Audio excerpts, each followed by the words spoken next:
What's up, closers? Welcome to another Money Minute. In this episode, we're going to talk about the importance of a discovery call. So, what is a discovery call? It's the call that you take with a prospect, when they know a little bit about you, marketing has done its job, the consumer is educated a little bit about what you do, the problem that you can help them solve.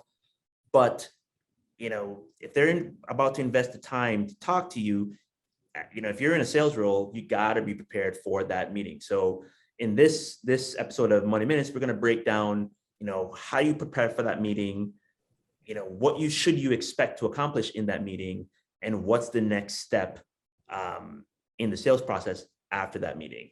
Mickeli.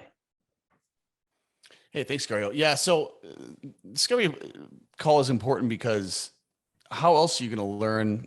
How else are you going to take their pains and challenges that hopefully you uncovered during the initial kind of Fast 15 or pre-call?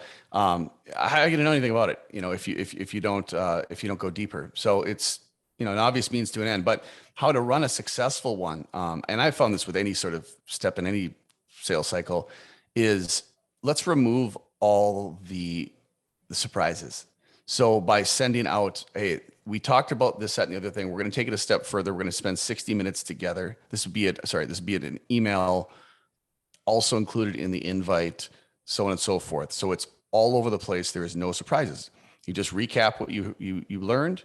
Here's the things that we're going to discuss during said call. We're going to spend 60 minutes from this time to that time that we have both confirmed will work. You're going to invite anybody that you feel would bring benefit from the conversation. I'm going to do the same, and I'm going to bring my A game. And here's how the conversation is going to go. I want to, right? Like, here's what we learned from the last one. Here's what we weren't able to uncover or unpack during that thing. So we're going to focus on that. And then we're going to spend the rest on kind of going back and forth on specific pains and challenges, priorities, so on and so forth.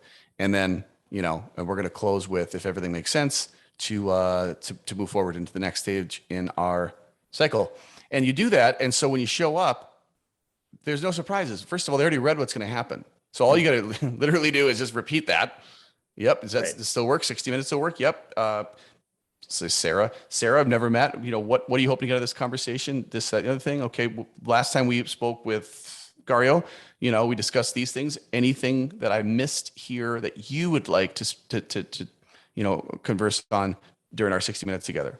Right? Mm-hmm. Nope. All right. You know what I mean? And then we follow the agenda. Like, here's the agenda that we laid out. Well, guess what? They already know it. There's no surprises. Here's what it is. Great. Okay. Here's what the next 60 minutes looks like. Okay. We confirm we have 60 minutes. We confirmed everyone's what they're hoping to get out. We also understand kind of the things that they want to hear, things that they're concerned about, things they don't understand, whatever. And then you lay that out. And then the next step is either this isn't valuable and the relationship, step moving forward doesn't make sense, or it does. And if it does, then we're going to move to this next step.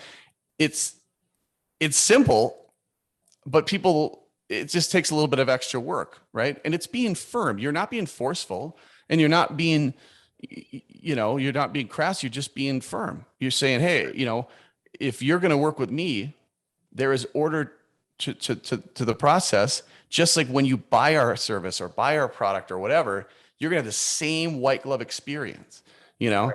And it just tends to close more deals because people think, well, man, if they're this organized with the sales process, chances are they're probably equally as organized when it comes to implementation, and they'll be right. Yeah. And just to flag a point that you made that I think is really important is, it's about respect, right? So if I have a tight process, it's built around respecting the potential customers' time. And it's also, built around respecting your time, right? You guys are both thinking about coming together and going on a journey together. And that journey has to be based on mutual trust. So not, as a marketer, and I'll speak, I'll throw marketers, under the bus. Some marketers is, we try to over optimize for the process and not for the reason why the process exists, which you just laid out, which is making sure that the journey that we're about to be on from, I believe that you can help me solve my problem, to the close, is going to be a comfortable, straightforward experience with no surprises. Absolutely. That's what's up. All right, closers, this has been another Money Minute. If you like what you heard here, join us for next month's Coffee and Closers. Money, money, money, money, money, money, money, money.